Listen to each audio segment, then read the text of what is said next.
Thank you for listening to the Allender Center podcast. I'm Dr. Dan Allender. And I'm Rachael Clinton Chen. We're fiercely committed to providing hope and healing to a fragmented world. And restoration for the heart. Thank you for joining us. Let's get this conversation started.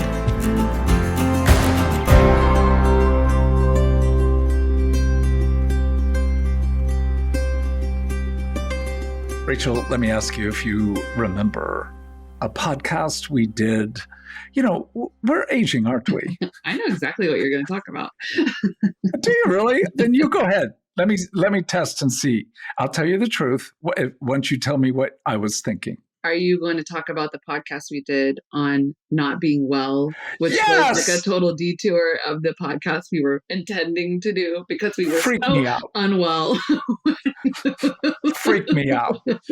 You know, this is both the benefit of a long-term, good, wholly difficult relationship that you can predict that before. Yes, I feel similar. Like, I don't want to talk about this. Yeah. And we're going to talk about Psalm 55, a number of other passages about the process of reconciling with someone who's hurt you or you've hurt someone else. And let's just say, I have actually asked three good friends, and I'm going to disguise who they are because I fear that people might try to guess. But nonetheless, I asked three friends, do you have enemies you're not reconciled with? Every one of them, in some degree of ministry, I'll leave it at that level, all answered like, yeah, yeah. And I said, and can you give me a sense like of 10, 50, 100 relationships where there has been significant brokenness? How many have been reconciled, even if it's taken decades?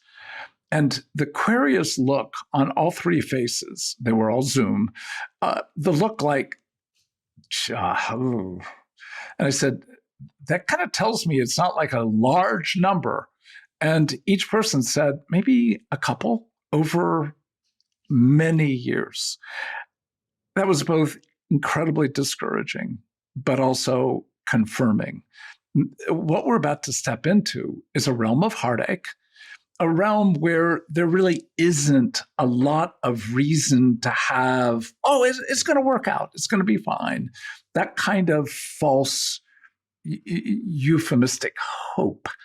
And so as we step into this, how are you as we begin to talk about dealing with friends whom we are divided by? Oh, I feel like it's such a painful, we talked about this. So, this is our follow-up that we said we would offer.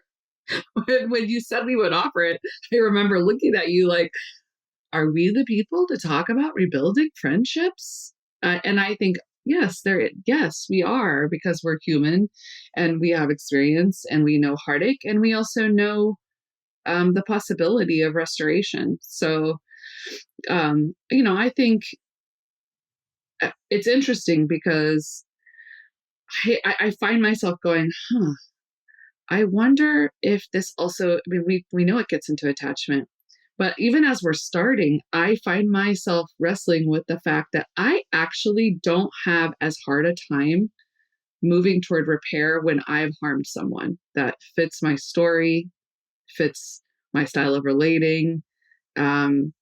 I find that I want to be impacted when I've hurt someone. Again, if it's a lose-lose situation where you're never gonna then that's a different story.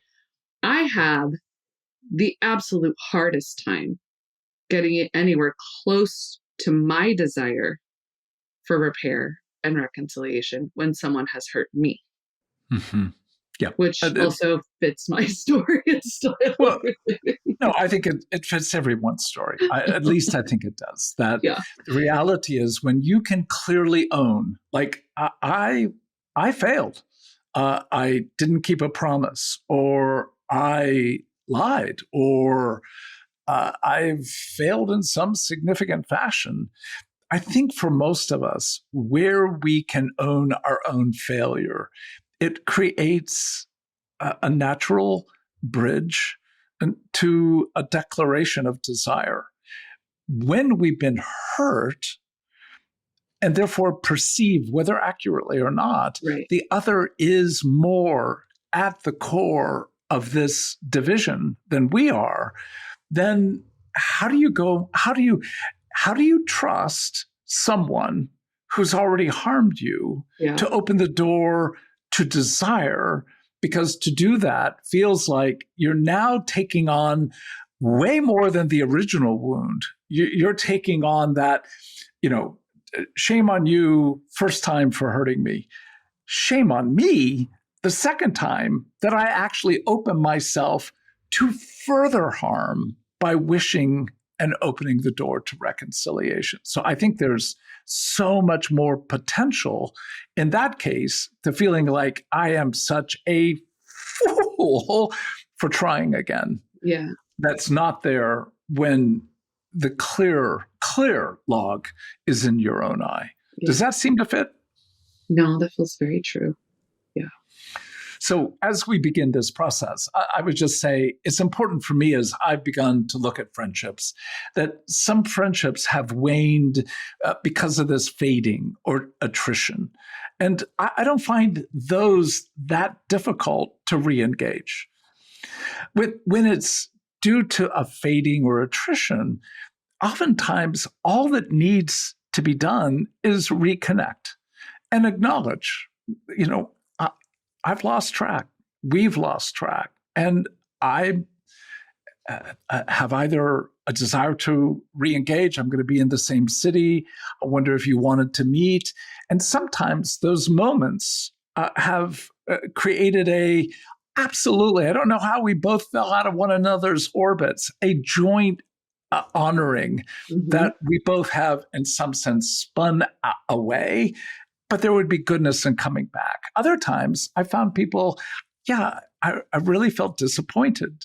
And disappointment really is in so many ways desire honored. It's an honor to have somebody be disappointed in you because it actually means there's desire on your behalf, our behalf, my behalf. But when disappointment moves into some degree of bitterness, we're in a different realm. Sorry, I'm just looking at you because this is my full disclosure, human size full disclosure. As we've been in this process of talking about friendship, and we also have done some podcasts on grief, which I think maybe come out after this podcast. I'm having to contend with how I actually am in a place of a lot of bitterness. And we'll talk about why and how and all those things. Just the ruminating on hurt and blame, where you have convinced yourself in a very protective, defensive posture, you have no log. And these people that you once loved, that you have forgotten that you loved, have hurt you. And it is that place. It's such a young place, right? Of like, never again.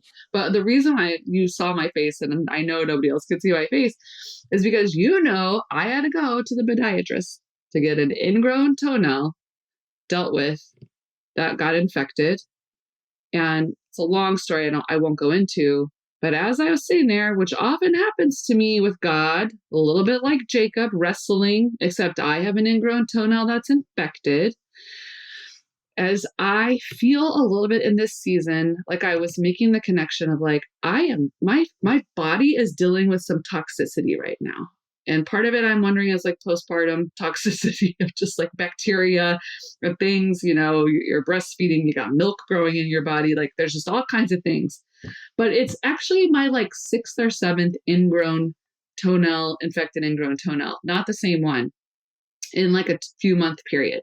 So that tells me I got some toxic bacteria going on. Now, I know that's disgusting, but I did feel like the spirit was like, if you think this is not connected to the bitterness taking root in your soul, please don't make me have to bring you more like prophetic pictures. So I am actually in a moment of feeling a lot of conviction and a deep desire for healing. And so I'm grateful to learn from you in this podcast. Well, again, let's just say that uh, like an ingrown toenail just freaks me out. I mean, like having surgery, I'm fine. Injuries, bleeding, motorcycle accident, broken ribs. I'm not fine, but I'm just like, oh, whatever. Yeah. But I don't know. There's something about an ingrown toenail that just flips me out in that sense that your body is impaling your body. And in some, we won't go much further, but that's really true of bitterness. Like you are drinking the poison of your own hatred. And, who's harmed in this process? Certainly at one level is not the person that you're angry at, but you are literally destroying yourself. But the reality is, in this case, we're not talking about our own bitterness, or we are, but also the bitterness of others. Right. Because I think when we're talking about reconciliation, it's going to eventually require us to be able to name with the other where we are. And when there is attrition, disappointment, there's always room. Maybe it's not easy, but room to be able to say, I still want relationship with you. And to trust that there is likely some degree of mutuality in that. But wherever bitterness has become part of the phenomena, our own or the other, now what we have is the likelihood that that bitterness has moved into some accusatory structure, a kind of, and I don't have a better word for it than cursing. Bitterness leads to cursing. And whenever you curse another human being, I would say it requires a choir. It requires something of gossip. So you not only curse, but you're inviting others to curse with you, the other. Yeah. And in that, you're looking really at the phenomena of vengeance. Like that person is out to kill you. And we're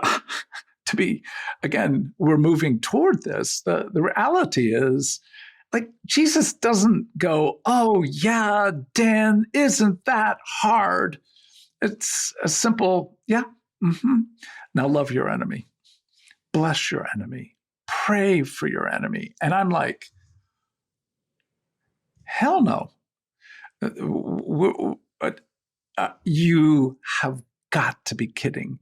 As difficult as forgiveness is, I think this is maybe the hardest thing to even conceive, let alone, again, conception, like have it be birthed in you to move toward birth, but to actually birth movement toward blessing your enemy, it requires a radical movement of the heart. And I think that's important to kind of own. What's it require? And I don't know a more important passage for all that than Romans chapter 12. And it is a long chapter. And just to warn people, we're not going to read the whole thing. You can do so. But when you think about Romans 12, I'm curious how you approach that chapter. Well, Romans 12 is the passage my husband and I put on our wedding ceremony as like a foundation for our marriage and ministry and posture towards the world.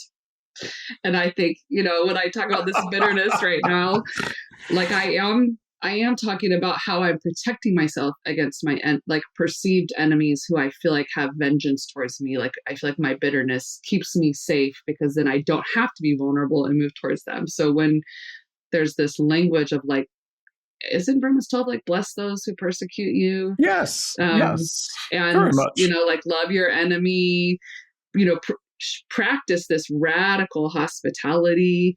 And so even recently I was talking to Michael and, I was ruminating about my pain and my hurt and my agony, and my fear and that I'll be assaulted or that these kind of perceptions of enemy, of once beloved people. it's going to take me out. And so I'm just going to be angry, and it feels safer. And he just said, we're going to be lovers. Like, that's our vow. We have vowed to be lovers. And thankfully he was not, there was no judgment or demand. This was an invitation. And the truth is, something in me does long to be someone who can practice those words. But when you say it requires transformation, and with sobriety, because there is no guarantee of safety. There's no guarantee that people will, and this is so much my story, that like, if you just are compelling enough, then those who wish you harm will see how good they really are and how much love you've really shared and change course. But that's not been my lived experience in the moments of trauma, in the moments, because when we're talking about enemies, especially enemies who were once friends, which is what we're talking about, there is trauma, there is harm, there is fight, flight, or freeze responses at play. So we don't have the luxury of like coming to this desire for repair and reconciliation with like, okay, now we're all going to choose to be level-headed and we've all done our therapeutic work and, we've dealt with our attachment struggles and we know how our story is playing out. And so we're going to come to the table with wisdom, humility, and like vulnerability. Yeah, it's one of the realms that I would put words to is like in a marriage where one partner is unfaithful sexually and has deeply broken the covenant made of faithfulness and honor and blessing. And is there the possibility of repair? And the answer is, I've seen it exquisitely over 40 some years. Here's the difficulty. There's repair, but there will be a loss that will never be remade. And this is part of when I asked three dear friends about their experience, that first of all, it's pretty rare. Let's just say it again. It is heartbreaking to say reconciliation is very rare. But even with the ones they put words to, and it was true with regard to an experience, several of mine, that even with the repair, it was never, ever the same as it used to be. Mm-hmm. So what you're living with is you're doing a lot of work. And I think of it in terms of, the exile and the destruction of Jerusalem in AD 70. Yes, the people of God came back and repaired, but the repair was never the same as to what occurred and what was, in one sense, the temple before, the Babylonian, I said 70 AD, but there was a destruction then and certainly before then. It's can I live with how much work needs to be engaged, and yet with the full awareness, we will never have the innocence. We'll never have the simplicity and ease that there once was. And I'm thinking, of course, about couples who have had that severe break, but also with all friendships that you know that there will always be a little bit of that hesitation, a little bit of that wondering that, again, can be healed, but oftentimes only in the context of being able to say, I'll do the work of what Romans 12 holds. And in some ways, if you think about it quickly, Romans 12 is the beginning of Paul's implication of ethics out of a long gospel development between chapters 1 and 11. Yeah. It's kind of like, all right, therefore, what? Let your bodies be a holy sacrifice. Have sobriety about who you are. Bless the diversity of gifts there are in the body. And I was particularly taken when he is talking about, I want you to be joyful in hope, patient in affliction, faithful in prayer. Yeah. And that particular trilogy is what I found myself going, okay, Just even the phrase joyful and hope, what he's saying is, look, hope is not naturally joyful.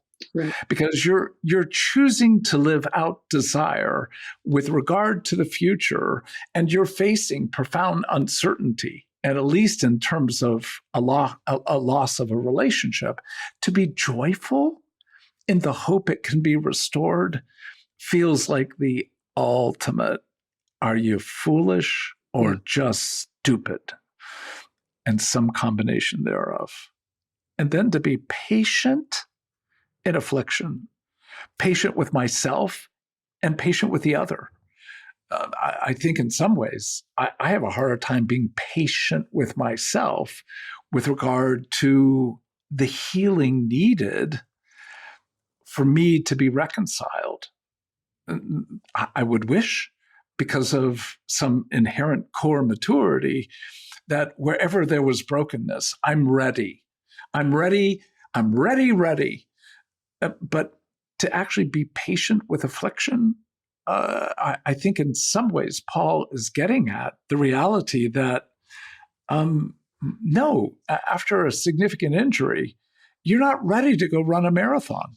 So there may be sometimes years between the breaking of fidelity and the capacity to actually be able to engage. But in that, even in that period, can I be joyful in hope? Can I bless the desire that I really don't want to be at enmity with this person? And then that third phrase, faithful in prayer. Come on. That's the core of what Jesus is getting at in Matthew 5:44, in terms of love your enemies and pray for them. Like, will I let a person inhabit me, thinking about them, wishing well for them, and calling forth for God to be able to bless and bring goodness to those who have brought me harm? I hope it's clear. That to me was the center of, this is what's required if I want any degree of reconciliation. Oof. I just feel like so convicted. It's good. It's good. Well, I'd love to hear a bit more about the conviction. Like, when you think about the people that you know, you have in mind with regard to the issue of joyful and hope, patient in affliction, faithful in prayer, what do you find your heart doing with? Oh, I mean, I'm back to that place of like, it feels so much safer to actually move toward despair. Like, there is no hope. So to even be joyful, like to even have hope would feel a little, and I say that, and there is a part of me, some of the best parts of me, that do imagine a future, but like you said, not ever getting to go back to what was. So it's like imagining a desire for reconnection, knowing that it will have to become something new that still bears the scars, right? And that doesn't mean it can't be even more exquisite and stunning than what was, but there won't be the freedom and innocence that there was. So joy, just to have hope, and let that actually unfold and feel most true. And, honestly, patient with affliction, that's where it gets tricky with the ruminating piece, because there's a little bit, it's like, oh, I can hold on to that affliction. It's feeding me. It's reminding me why hope is stupid and dangerous. So there's something of like, oh, I think the affliction I need to get to is the affliction of my desire. That's the affliction I need to get to. And like faithfully praying the way you said, will I let someone inhabit my body? What's so funny is with ruminating, they are inhabiting your body. Yes. Just in a toxic way. That's exactly right. I'm like, oh, that actually sounds better. I do want to do that. That is my heart, but it feels dangerous. Yeah. And again, can we just say it? Look, it's dangerous one way or the other. Yeah, it's true. I, as a motorcyclist, I just have been in many situations where, quote unquote, defensive driving would have killed me. That you've got to make your decision that a car is raging up behind you and the traffic slowing down. And if you don't make a decision to go to one lane or the other and try and lane split, this guy's going to crush you. So you have to drive at times. I don't know if it's the best word, offensively. But you may be dead if you do. You're likely going to be dead if you don't. But I think back to this notion of, do you really want to poison yourself after you've already been, in some sense, stabbed by the other? Like taking the stab wound and pouring bitterness in feels like, and this is the worst part, let me just say it, at some level, if they really are your enemy, not just perceived, but there is enough data to say, oh, this person really does want my destruction, then at some level, consciously or unwittingly, they want you bitter. They want you hard, because in some ways it only... Right, but it proves how wicked of a person you were to begin with, rather than being able to say, and again, not in a kind of self-righteous way, but in an honest way, like, I pray for person X, Y, and Z every single day. No, but often enough to be able to say, I can test how joyful my hope is, and how. And again, the key word here is patient. Patient. I'd almost say, close to the word kind to my affliction, and faithful in prayer.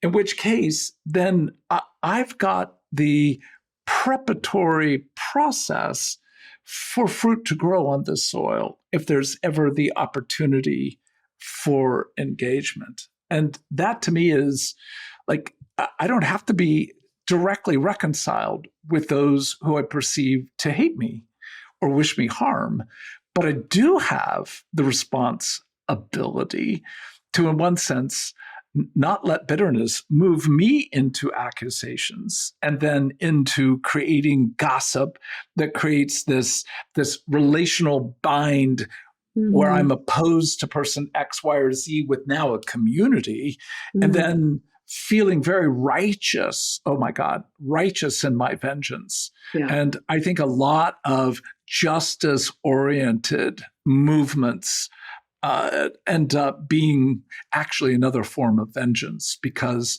there is not the desire for reconciliation, a desire for true peace to occur. When we get angry, we feel entitled. And in that entitlement, a whole host of our heartache gets bound into a "you're my enemy." So what I would wonder is, what have you seen perhaps in the work of reconciliation? Like, what's been required of you in order for some form of reconciliation to occur outside of the movement of your own heart? Like, let me get in my body. Because this is such hard stuff in this season, in our world. And my guess would be that anyone listening can just say it, just in a world that feels so fraught, families, on edge with each other. And again, because of heartache, because of harm, because of repetitive, continual lack of flourishing, and unwillingness to own, we've seen so little true repair, and experienced so little true repair, that we really do struggle to have imagination for it. So vengeance, self-righteousness, entitlement to our pain feels like holy and good, because we don't want to be hurt. So I think for me, when I think about reconciliation, and I want to actually just be clear about this, because I think there's a lot of people listening, especially because we talked about justice, who might move toward, well, if people don't want unity. And it's like, well, we're not talking about some false sense of some people have to eat, excuse my French, shit, so that other people can feel okay. We all have experiences of that with someone, maybe a parent or a sibling or a family member or just a dear friend, where the only way there can be, air quote, reconciliation is if one person just eats the harm, eats the shame, eats the contempt, and makes it like, oh yeah, everything's fine, I forgive you. And that's not what we're talking about. We're talking about and a capacity to tell the truth about where we're at and what has happened and what is the chasm between us and what is some of the debris that then is there, because in our protective postures, we've brought more harm. And in our bitterness and vengeance, there's even more harm. And we don't even know who we're fighting anymore because we can't see their face, and we've lost a sense of their humanity, or we feel like someone's lost a sense of our humanity. So when I think about what's required and what I've seen, I keep going to, how do I be patient in affliction and kind to these tender places? At least for me, and this is not an apologetic, it's just, I cannot do it without some sense of experiencing God's comfort, of experiencing God's attunement. And yes, being loved by actual people in my life who show me what I'm meant for, who reflect back to me and mirror back to me who I am. But that sense of the places where I actually feel like I'm entitled to a kind of justice and vengeance that I think is right, where I can have God move toward me with a sense of, I see you, your pain is valid. Like, you have been harmed. And I'm not asking you to go and eat crap so that someone else so that there can be a false sense of repair and reconciliation. So I think at the end of the day, knowing we're not entitled to reconciliation, it's what we're meant for. It's what is possible to us through the work of the Spirit, through vulnerability, and through a movement to bless and not curse. And so, to me, I'm just going, oh, there's care that I need. There are places I need to be seen and known by God. There are tears I probably need to cry before I'm ready for the kind of transformation that can move toward blessing, that can not be proud, not feel entitled to my anger and defensiveness, not kind of, you've said this to me before in other situations in my life, like, you will have to hold on to your kindness because you will constantly be invited to a fight. And I can take that bait so easily. It is where sometimes I'm out here playing checkers with the world that's playing chess. That's a brilliant way of putting it. By the way, I just need to clarify. I always thought the French word for shit was merde, but it may be just shit. So the reality of, indeed, the God of the universe, who has created a banquet for each of us and a place of honor, Psalm 23. Notice, a place of honor and goodness of food in the presence of our enemies, is not going to ask us to eat merde or shit or anything of the interplay. So that notion then of asking, look, my heart feels hard. I feel cornered in my own bitterness. You see, it's that simple phrase of what Scripture uses the New Testament Greek word homologeo, which is the word confession. And it means saying the same thing as, being able to, in one sense, look at reality and go, this is reality. And to me, the reality is, can I own where I am? And can we own where we are? I think that's, if there's a first step toward any form of reconciliation, can we admit right now we are enemies? And I don't trust you, and you don't trust me. But if both of us have some heart for being patient in affliction, then can we each say, and I don't want to harm you. I want to bless you, enemy. But I think even that ability to just name, right now, we are enemies, it's where one person goes, I'm not your enemy. Well, okay, I have felt like you are my enemy. Well, I'm not your enemy. And I'm like, okay, so I'm crazy because I perceive you to be my enemy, but now you're telling me I'm not, or you're not. And so I'm even crazier. So shall we just put me on the altar, sacrifice me, and maybe it's all going to be good. No, there has to be, well, then how is it that you perceive me to be your enemy? Well, this is what I've heard you've said about me, X, Y, Z. This is what happened at the end of our relationship. So how else would I perceive? Are we friends? We were friends. We're not friends. We're enemies. I think that simple beginning point allows a humility on both persons' part. But with that, it really comes, I think, a second framework, and that is, and do we want to bless one another? Mm-hmm. I don't want you to remain as my enemy, but you are my enemy. I'm your enemy. How, do we want to bless? Which is another word of asking, what do you want? Mm-hmm. You tell me I failed you X, Y, Z. Okay, what do you want? What do we want? And I just, a number of moons ago, in a conflict that was finally being addressed, I was able to ask this person whom I was divided with, I said, what do you want? What do you want from me? What do you want from yourself in this conversation? And what this very kind and wise man said is, I don't really want relationship with you in the future. I simply want us not to be enemies in the way that we currently are.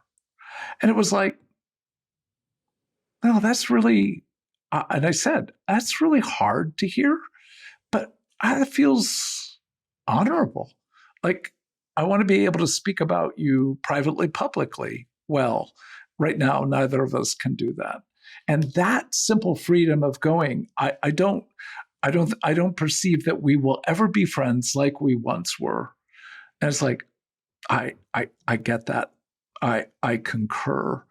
But at least we can hold one another with regard and speak well and wish well.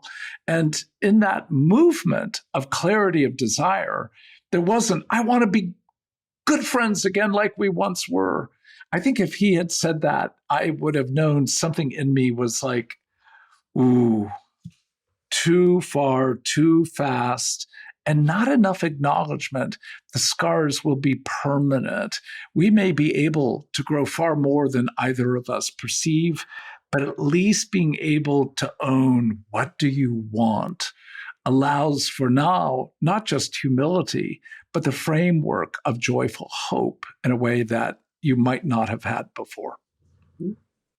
Yeah, which means when there's that kind of hope, you can actually start to do the patient affliction work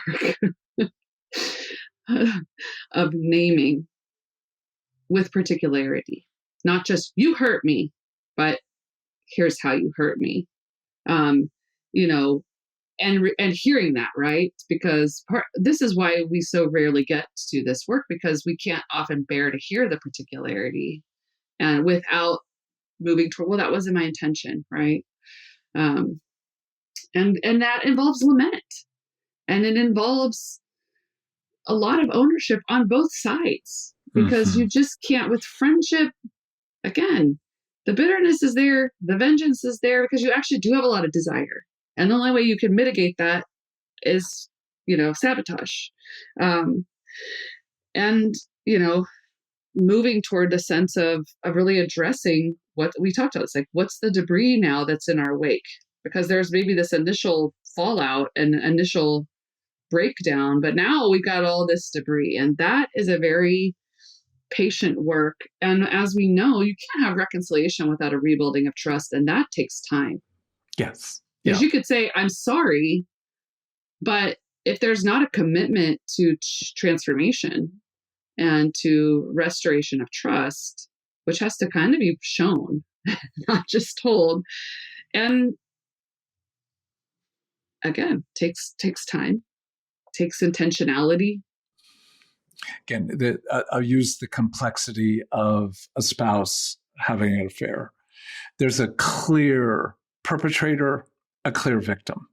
And that can't change in terms of, you can't say, because you didn't Uh, Right. you weren't engaged sexually well enough. You weren't sensitive enough. Right. It justifies this other person having an affair.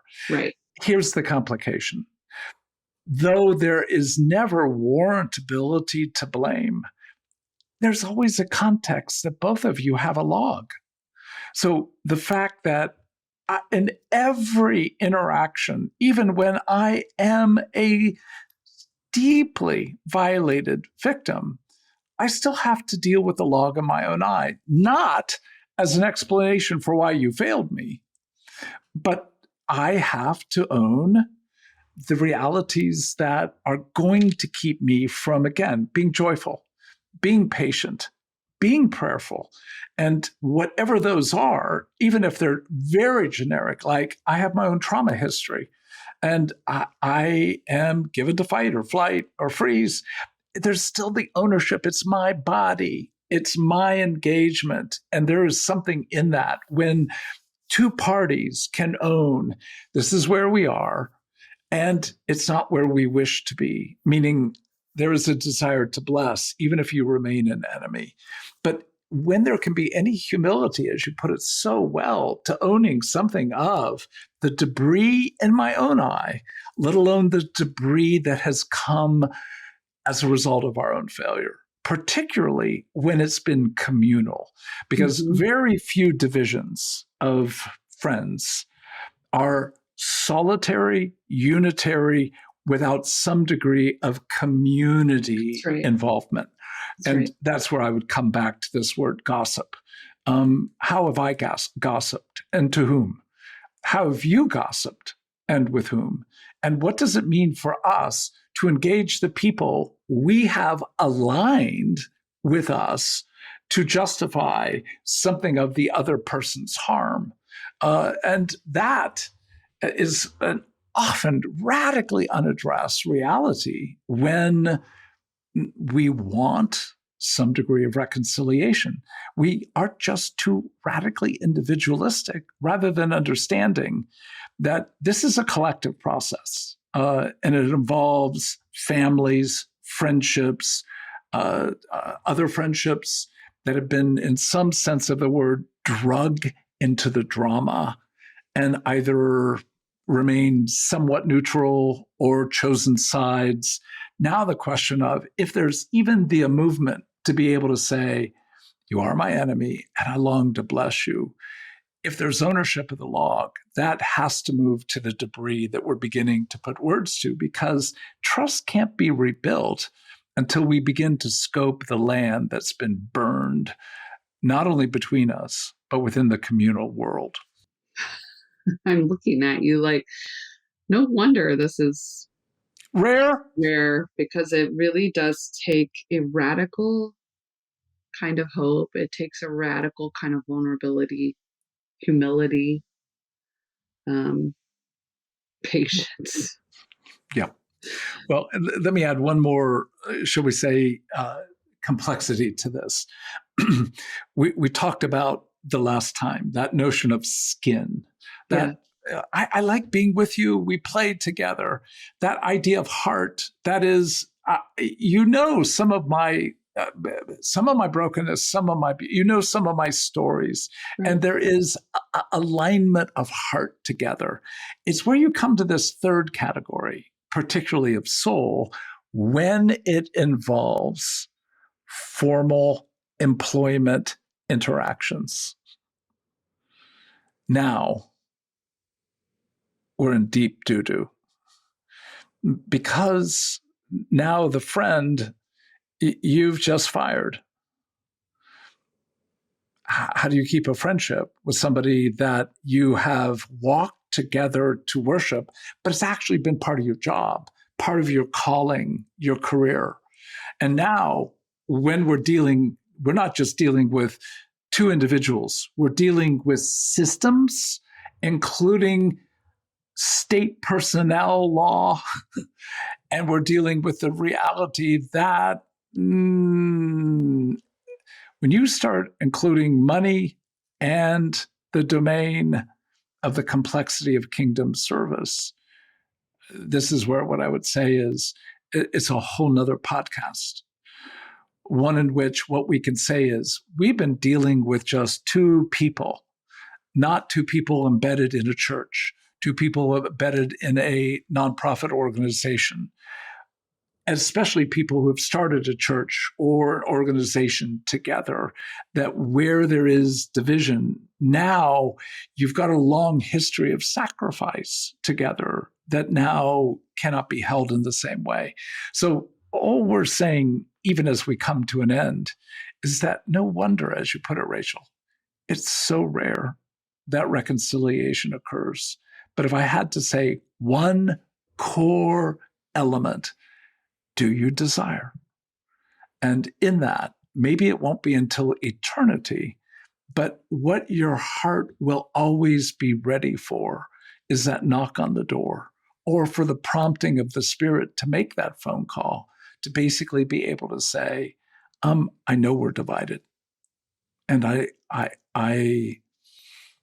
sorry it has taken this long, but I think I have been patient with affliction long enough, and I prayed for you, prayed for me, prayed for us. Would you want a conversation?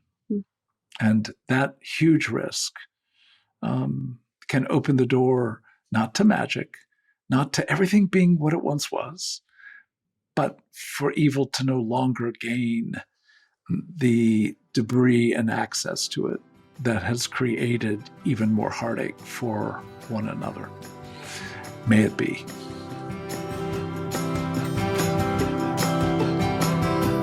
The Allender Center podcast is produced by the Seattle School of Theology and Psychology. If you'd like more information about the Allender Center, you can look at theallendercenter.org.